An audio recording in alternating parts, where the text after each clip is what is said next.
Hi, this is Josh from Riccar. We're going to show you how to change the bags and the filters on the 30 series vacuum cleaners. This specific model is the Riccar R30D.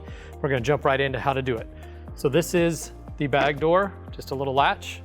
You're going to access your bag right here. You'll notice that this has a blue collar, matching the blue collar on the box. So when you're buying your genuine Riccar bags, you know that you want to buy the blue ones for this machine.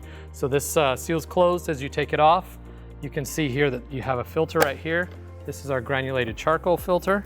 We also have a HEPA filter and a third filter that you have to access by releasing the pedal to the lay down flat mode. You pull this off and this filter comes out of here. You don't want to get rid of this cartridge. We need that for the new filters. So when you get a new box of filters, you're going to get all three filters.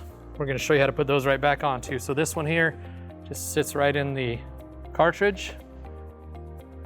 Go ahead and lift it up here and show you how to put the HEPA filter back on,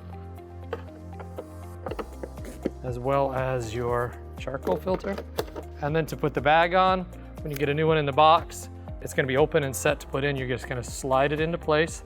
Hear a click and a click. Tuck your bag into the chamber so it doesn't get pinched in the door. And then you're going to put the door back on, and your bags and your filters are replaced and you're ready to vacuum at peak performance.